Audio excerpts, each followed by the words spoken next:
Jadi Dan Mas itu Heri, betul, itu yang Mas Heri bilang.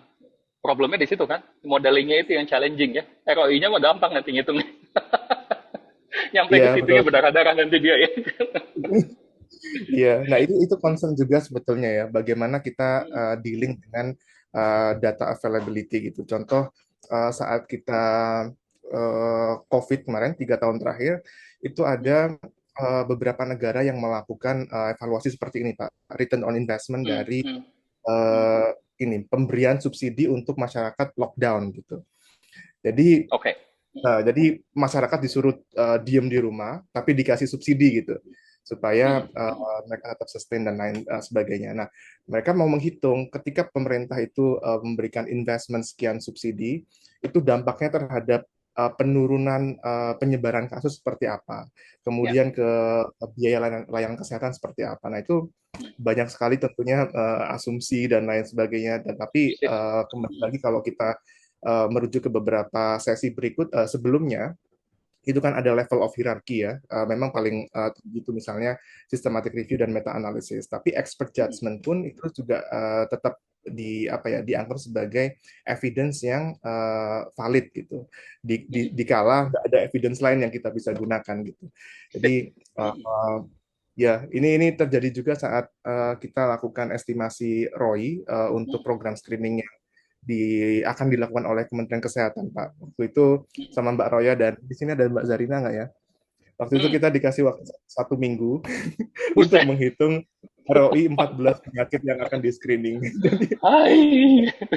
beruntung waktu itu banyak data dari tim NHA ya. Hmm, Jadi waktu itu parameter yang kita gunakan idenya kalau di screening hipertensi misalnya berapa menurunkan hmm, insiden, berapa hmm, menurunkan kunjungan. Jadi kita perlu olah data BPJS yang sebegitu besarnya untuk melihat satu orang hipertensi itu kunjungan rawat inapnya berapa kali dalam hmm, setahun, kemudian hmm, rawat jalannya berapa untuk FKTP hmm, juga seperti itu, termasuk hmm. komorbid, komplikasi dan lain sebagainya. Jadi Sip. itu kita itu satu-satu untuk melihat dampak dari sebuah screening itu akan Hmm, ketemu berapa orang, kemudian ketika ketemu berapa orang, tindak lanjutnya seperti apa, tapi dengan tindak lanjut yang lebih awal, dampaknya terhadap penurunan severity level seperti apa. Jadi uh, tentu banyak data yang dibangun berdasarkan ya analisis hmm. data sekunder, kemudian asumsi, tapi ya itu the best available evidence yang kita bisa gunakan. Itu 1 minggunya itu ya nightmare ya. Iya, nanti. Oh dikasih 6 bulan setahun sih oke gitu ya. Jangan kan. Iya, nah itu Pak suka dukanya. Mungkin ada Bapak Ibu lain atau teman-teman yang mau mungkin share, bukan tanya ya, share di sini saya kira ada beberapa dari Kementerian Kesehatan atau tim Hmm, NHA hmm. dari beberapa pusat studi mungkin bisa share pengalaman atau apa ya isu yang mungkin pernah ditemui saat melakukan studi-studi serupa begitu. Iya. Ya, mungkin agak sulit mengomentari ROI-nya ya, karena ROI-nya sendiri kan saya lagi sederhana ya, hitungan ROI-nya itu sederhana. Hmm. Ya. Tapi ya cerita-cerita di belakang yang Mas Eri sampaikan tadi yang bakal banyak di sana ya, itu ininya, tantangannya di sana sih. Iya, iya. Hmm. Oke, masih ada waktu 12 menit ya. Mungkin kalau tidak ada pertanyaan, mungkin saya ada satu mungkin isu maaf ada backgroundnya dikit ya. Nggak apa-apa. Em, apa terkait paparan Pak Adi terkait disability weight, kemudian apa tadi yang value of statistical life itu ya. Di beberapa diskusi itu pernah ada pertanyaan misalnya kenapa kita bisa menggunakan disability weight dari negara lain, sementara kalau utility weight kita tidak bisa gitu, karena di pedoman kita kan selalu juga disampaikan untuk cost dan utility itu selalu dikumpulkan secara primer. Nah, yang membedakan karena kalau utility weight itu kan sifatnya ini ya preferensi gitu, individu yang setiap negara pasti berbeda. Dan itu juga concern yang sama kenapa FSLY tadi yang Pak Adi sampaikan itu juga harusnya country specific gitu.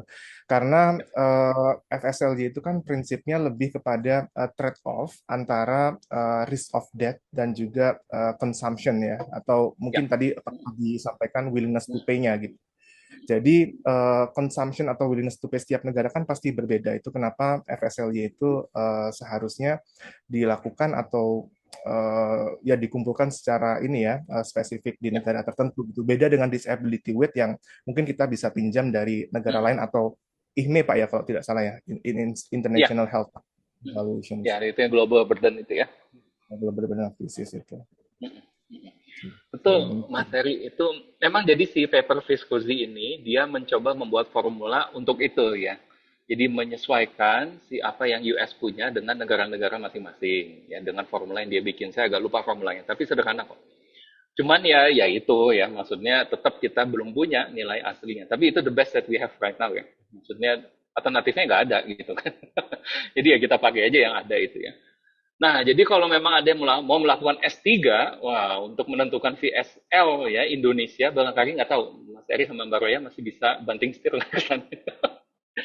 Itu saya yakin citasinya kenceng tuh ya, pasti banyak banget itu. Karena nggak ada yang punya kan, belum ada sama sekali ya. Ada Tapi ya. kalau udah bikin untuk Indonesia, luar biasa itu. Tapi PhD lah ya, jangan S2, nah selesai-selesai nanti. Ya. Nah, ini Mas Rian kan mau mulai nih, bisa mungkin Pak ngitung itu. Oh iya, benar. Iya, iya, iya. Kalau itu semua bisa lah di Rian ini. Iya.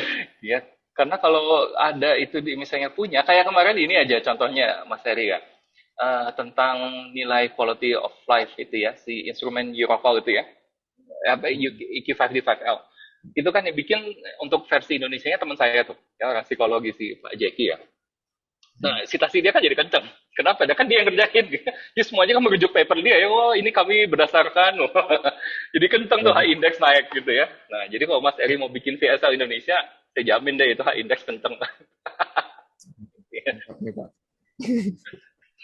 Atau mungkin Pak Adi mau postdoc lagi, saya ikut Pak. Aduh, capek ya postdoc. Tapi Ya, banyak mungkin yang bisa kita lakukan Mas Eri ya. Banyak yang kita lakukan di sini bidangnya masih kita kan agak telat memang ya. Walaupun sudah jauh berkembang, kita starting pointnya agak telat, tapi banyaklah yang bisa kita kreasikan saya pikir ya. iya, insya Allah Pak. Kayak di sini kita membangun ini apa namanya pasukan-pasukan baru.